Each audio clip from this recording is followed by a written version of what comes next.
Bonjour et bienvenue sur ma chaîne YouTube. Et si tu regardes cette vidéo, c'est parce que le sujet t'a interpellé et qu'il y a donc de grandes chances que tu sois victime de crises d'angoisse.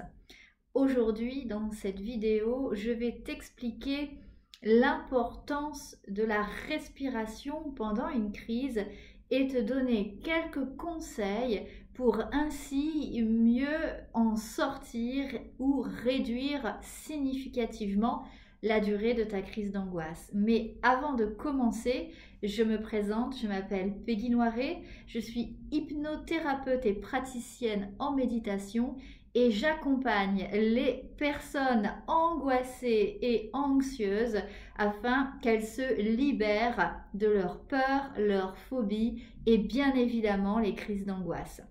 Si les sujets que j'aborde t'intéressent, n'hésite pas à t'abonner et également activer la petite cloche pour être informé à chaque fois que je publierai une vidéo sur ce sujet qui, je suis certaine, t'intéresse au plus haut point. Alors, rentrons maintenant dans le vif du sujet. Car effectivement, la respiration est quelque chose de très important pendant une crise d'angoisse.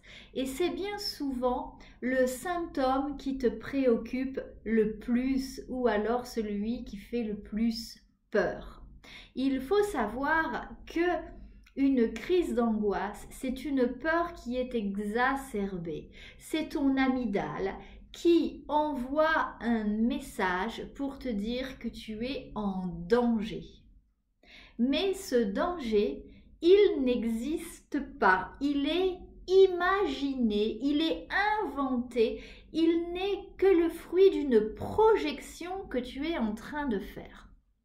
De façon primaire et totalement primitive, lorsque l'homme de Cro-Magnon était en présence d'un danger, alors il devait fuir pour sa survie. Et donc, pour pouvoir courir vite, eh bien, le cœur accélérer ses pulsations pour oxygéner davantage les muscles afin que l'homme puisse se mettre à courir très vite.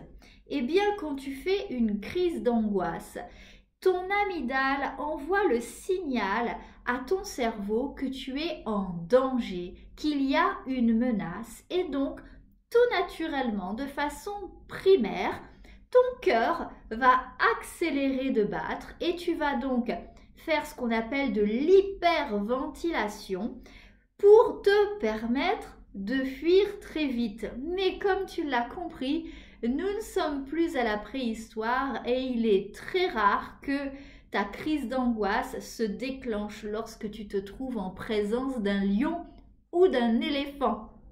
C'est là que tu peux être sûr que de toute façon, le danger n'existe pas. Mais la peur du danger, elle est bien présente.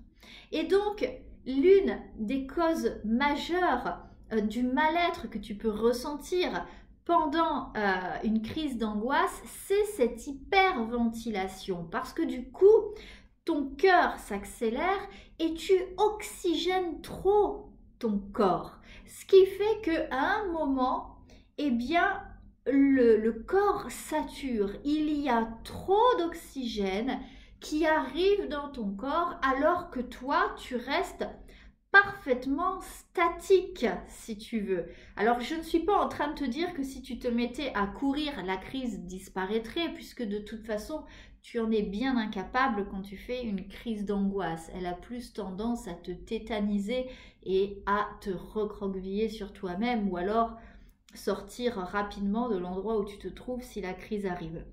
Mais l'hyperventilation, en fait, c'est l'apport massif d'oxygène. Et dans une crise, eh bien, il y a trop d'oxygène qui rentre.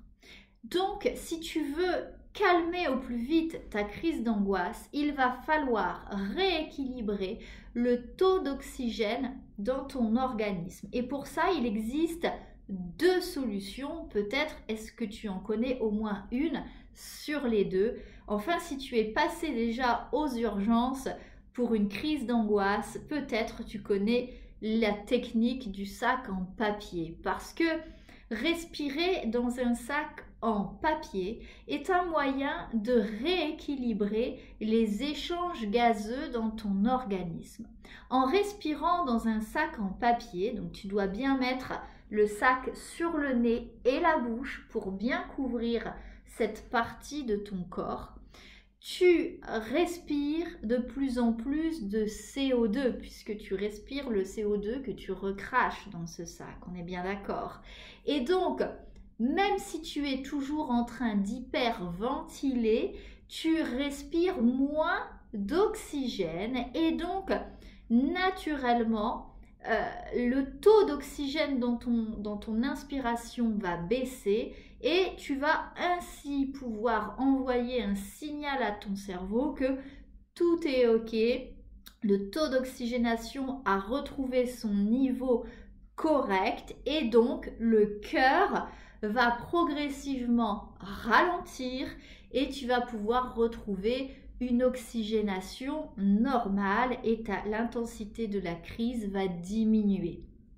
La deuxième chose que tu peux faire, c'est respirer différemment. Lorsque tu fais une crise d'angoisse, tu respires comme ça, tu hyperventiles.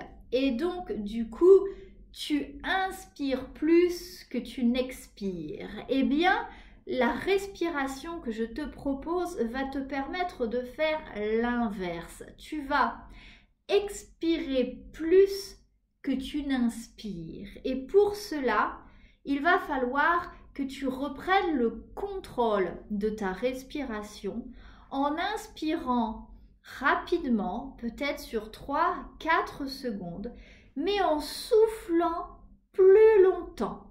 Donc, ça donne quelque chose comme ça.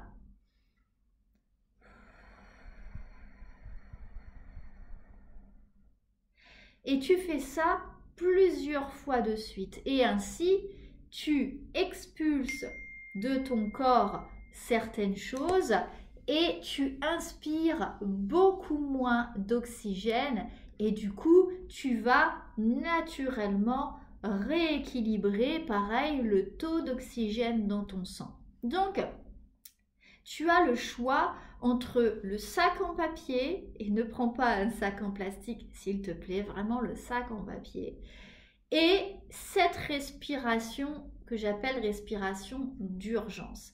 Alors, si vraiment tu es quelqu'un de précautionneux et qui est très attentif à tout ça, tu peux toujours avoir quelque part sur toi un sac en papier au cas où, mais souvent, on n'a pas toujours un sac avec soi et auquel cas, si tu n'as pas de sac en papier, c'est pas grave. Alors, utilise la respiration que je viens de t'indiquer. En tout état de cause, il faut savoir que plus tu écoutes cette respiration, cette hyperventilation, et plus tu vas t'enfoncer dans ta crise. Souvent, l'une des choses qu'on se dit lorsqu'on fait une crise d'angoisse, c'est je vais mourir ou je vais m'évanouir, je vais tomber par terre. Et c'est vrai qu'on a la sensation que les jambes ne nous portent plus, on a ces papillons parfois qui apparaissent dans les yeux, cette impression de vertige et d'étourdissement, mais sache qu'un évanouissement se produit lorsque le rythme cardiaque ralentit. Quand tu fais une crise d'angoisse, ton rythme cardiaque s'accélère et tu ne peux pas t'évanouir avec un rythme cardiaque accéléré. C'est physiologiquement impossible. Donc, si tu as l'impression que tu vas t'évanouir, garde bien à l'esprit ce que je viens de dire. Tu ne peux pas t'évanouir car ton cœur bat trop vite. Pour cela, c'est simplement une impression, l'accumulation de symptômes qui te laissent penser que ça va t'arriver, mais physiologiquement, tu ne vas pas t'écrouler parce que ton cœur bat trop vite. Alors, je te remercie de ton attention et d'avoir regardé cette vidéo dans son intégralité.